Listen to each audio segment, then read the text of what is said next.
Oke, pada kesempatan ini saya ingin mengomentari komentar dari saudara Hidayatau. Jadi saudara Hidayatau ini mengomentari video saya yang berjudul "Apakah orang animisme bisa masuk surga?" Komentarnya demikian. Menurut Hidayatau, menurut dia juga yakin bahwa orang animisme bisa masuk surga. Itu kan urusan Tuhan. Saya juga percaya, kata Hidayatau, bahwa ada orang-orang yang dimasukkan ke neraka dalam keadaan tertidur. Ini sumbernya dari hadis. Tahu-tahu sewaktu dibangunkan sudah diminta masuk surga. Nah, jadi kalau berdasarkan apa yang dikatakan oleh saudara Hidayatau, maka menurut pemahaman saya, konsep soal masuk surga dan neraka antara agama Islam dan agama Kristen Katolik itu kurang lebih sama. Kenapa seperti itu? Karena berdasarkan teologi Katolik yang saya pelajari, orang itu masuk surga atau neraka itu sangat bergantung pada belas kasihan Tuhan, ya.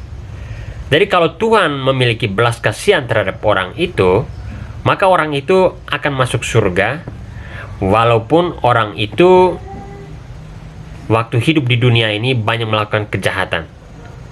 Nah, tapi belas kasihan Tuhan itu menjadi urusan Tuhan, ya. Dan menurut saya, berdasarkan apa yang saya pahami, belas kasihan Tuhan itu hadir dalam diri manusia, hadir dalam manusia yang berdosa, itu ketika manusia yang berdosa itu memiliki penyesalan. Penyesalan itu menurut saya menghadirkan berkat. Dan penyesalan dalam manusia atau penyesalan dalam diri manusia, kalau menurut pemahaman dan iman saya, itu bukan menjadi usaha upaya manusia, tapi itu merupakan anugerah atau realisasi dari cinta Tuhan kepada manusia. Orang itu menjadi menyesal bukan karena usahanya sendiri menurut saya, ya, tapi karena ada hal yang Tuhan berikan dalam hati manusia agar manusia bisa melakukan penyesalan itu. Karena itu, kalau punya pemahaman seperti ini, kalau saya punya pemahaman seperti ini, maka keselamatan itu memang semata-mata berasal dari belas kasihan Tuhan, bukan upaya usaha manusia itu sendiri, ya. Itu menurut saya. Dan di sini komentar dari Hidayatau ini persis seperti dalam teologi Katolik.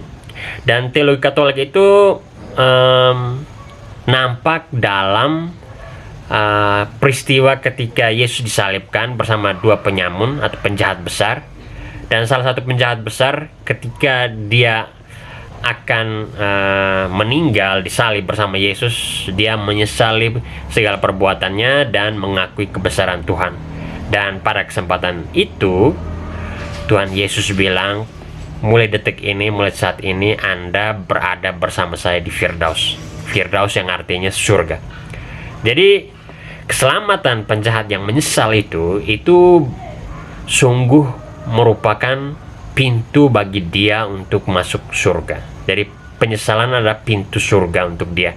Tetapi kalau berdasarkan refleksi saya, penyesalan sang penyamun tadi itu lebih merupakan belas kasihan Tuhan atau sentuhan Tuhan atas dirinya, hatinya, jiwanya yang membuat dia menyesal. Lalu pertanyaannya, kenapa penjahat yang satu tidak menyesal? Ya, menurut saya Tuhan menyentuh dia, tapi mungkin dia menolak sentuhan Tuhan. Jadi sentuhan Tuhan, belas kasihan Tuhan tidak serta-merta menjadi kenyataan atau menjadi orang itu menyesal. Dan sentuhan itu butuh respon dari manusia, sentuhan dari manusia. Kalau manusia menolak cinta Tuhan, maka penyesalan itu tidak ada.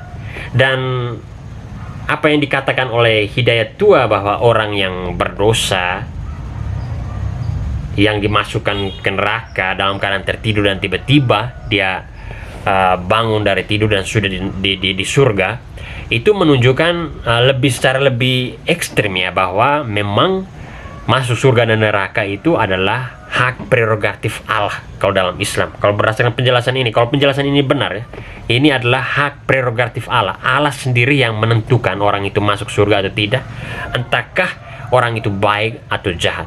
Nah, ini lebih ekstrim. Saya tidak tahu teologi Islam, tapi mungkin kalau penjelasan atau apa yang ditulis ini benar, maka penjelasan ini lebih ekstrim dari orang Kristen, bahwa masuk surga itu memang benar-benar merupakan anugerah dan cinta Allah semata-mata, tanpa ada usaha manusia atau tanpa respon dari manusia. Kalau teologi Katolik kan seperti yang saya jelaskan tadi, butuh respon. Allah mencintai kalau manusia merespon dan dia menyesal, dan akhirnya dia bisa masuk surga.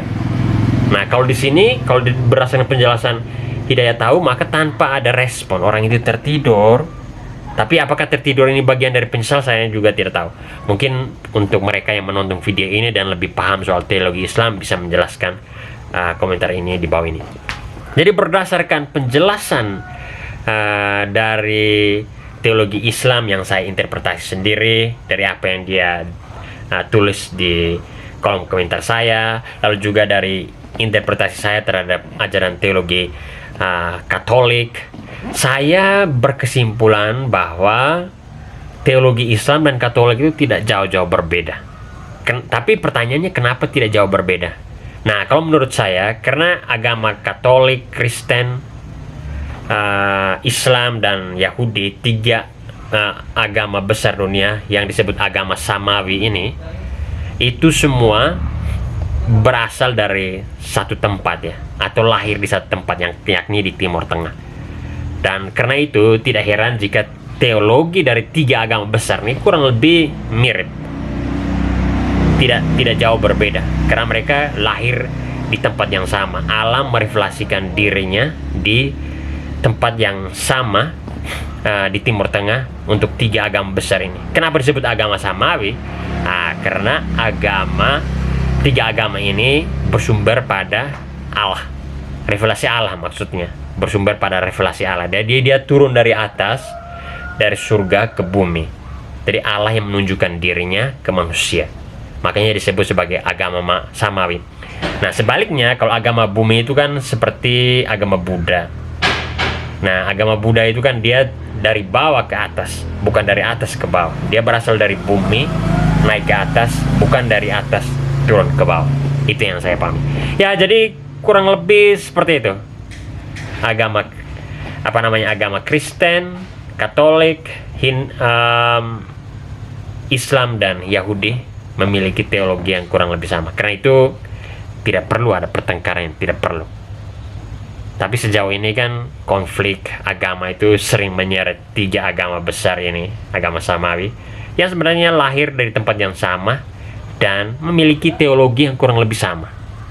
Oke, saya kira itu saja. Jika ada punya komentar yang lain, jangan lupa untuk tulis komentar di bawah ini. Dan jika Anda suka dengan komentar-komentar saya yang saya buat ini, silakan like, subscribe, dan jangan lupa membagikan video ini. Mantap!